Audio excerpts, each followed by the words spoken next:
പാലിയേക്കരയിൽ വീണ്ടും ടോൾ പിരിവ് തുടങ്ങി. പഴയ നിരക്കിൽ ടോൾ പിരിക്കാനാണ് ഹൈക്കോടതി അനുമതി നൽകിയത്. ദേശീയപാതയിലെ ഗതാഗത പ്രശ്നങ്ങൾ മുഴുവനായും പരിഹരിക്കാമെന്ന കേന്ദ്ര സർക്കാരിന്റെ ഉറപ്പ് ഹൈക്കോടതി രേഖപ്പെടുത്തി. 73 ദിവസങ്ങൾക്ക് ശേഷം പാലിയേക്കരയിൽ വീണ്ടും ടോൾ തിരിച്ചു വരികയാണ്. ടോൾ പിരിവിനുള്ള സ്റ്റേ ഹൈക്കോടതി ഇന്ന് നീക്കി. അടിയന്തരമായി തന്നെ അവർക്ക് ടോൾ പിരിവ് പുനഃസ്ഥാപിക്കാനും കഴിയും. ഇതിലേക്ക് കോടതിയെ നയിച്ച പ്രധാനപ്പെട്ട കാരണം കഴിഞ്ഞ 73 ദിവസത്തിനിടയിൽ അവിടുത്തെ ടോൾ പിരിവിന് തടസ്സമായിരുന്നത് ഗതാഗതക്കുരുക്കാണ്. അതൊരു പരിധിവരെ ദേശീയപാത അതോറിറ്റിയും കരാർ കമ്പനിയും ചേർന്ന് പരിഹരിച്ചു കഴിഞ്ഞു. സർവീസ് റോഡുകൾ കുണ്ടും കുഴിയും നിറഞ്ഞ അവസ്ഥയിലായിരുന്നു. അതിന് പരിഹാരം കണ്ടിരിക്കുന്നു. ഇന്ന് ജില്ലാ കളക്ടർ കോടതിയെ അറിയിച്ചത് ചില സ്ഥലങ്ങളിൽ സുരക്ഷാ ബാരിക്കേഡുകൾ സ്ഥാപിച്ചതുമായി ബന്ധപ്പെട്ട് മാത്രമേ തർക്കങ്ങളുള്ളൂ.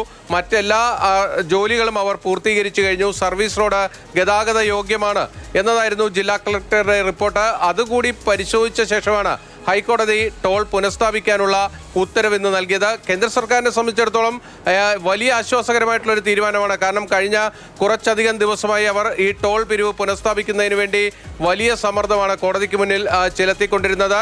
ഇപ്പോൾ കേന്ദ്ര സർക്കാർ കോടതിയെ അറിയിച്ചിരിക്കുന്നത് അവിടുത്തെ ഗതാഗത പ്രശ്നവുമായി ബന്ധപ്പെട്ട എല്ലാ കാര്യങ്ങളും വേഗത്തിൽ പൂർത്തീകരിക്കാം. ടോൾ പിരിക്കാൻ അനുവദിച്ചാൽ മാത്രമേ കരാർ കമ്പനിയോട് ആ റോഡിന്റെ ശേഷിക്കുന്ന ഭാഗത്തെ അറ്റകുറ്റപ്പണികൾ പോലും പൂർത്തീകരിക്കാൻ ആവശ്യപ്പെടാൻ കഴിയൂ. അത്തരത്തിലൊരു വലിയ ബുദ്ധിമുട്ട് ദേശീയപാത അതോറിറ്റി നേരിടുന്നുണ്ട്. അതുകൊണ്ട് എത്രയും വേഗം ടോൾ പിരിക്കാൻ അനുവദിക്കണമെന്നതായിരുന്നു അവരുടെ ആവശ്യം. അതോടൊപ്പം തന്നെ കേന്ദ്ര സർക്കാർ തന്നെയാണ് ഇപ്പോൾ കൂട്ടിയ ടോൾ നിരക്ക് അത് ഒഴിവാക്കി പഴയ നിരക്കിൽ തന്നെ ടോൾ തുടരാമെന്ന കാര്യം കൂടി കോടതിയെ അറിയിച്ചത്. അതാണ് ഇപ്പോൾ ഹൈക്കോടതി ഡിവിഷൻ ബെഞ്ച് അംഗീകരിച്ചിരിക്കുന്നത്.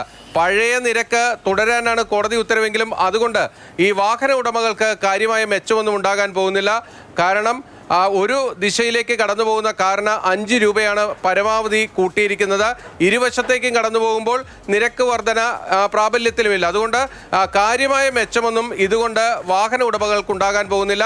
പക്ഷേ വരാനിരിക്കുന്ന ദിവസങ്ങളിൽ കൊരട്ടിയിൽ കൂടി അടിപ്പാത നിർമ്മാണം തുടങ്ങിക്കഴിഞ്ഞാൽ വലിയ ഗതാഗതക്കുരുക്കുണ്ടാകാനുള്ള സാധ്യതയുണ്ട്.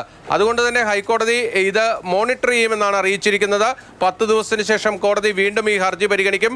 അപ്പോൾ ഈ ഗതാഗതക്കുരുക്ക് കൂടുതലാകുന്ന ഒരു പശ്ചാത്തലമുണ്ടായാൽ അവിടെ കോടതി ഇടപെടാനുള്ള സാധ്യതയുമുണ്ട്.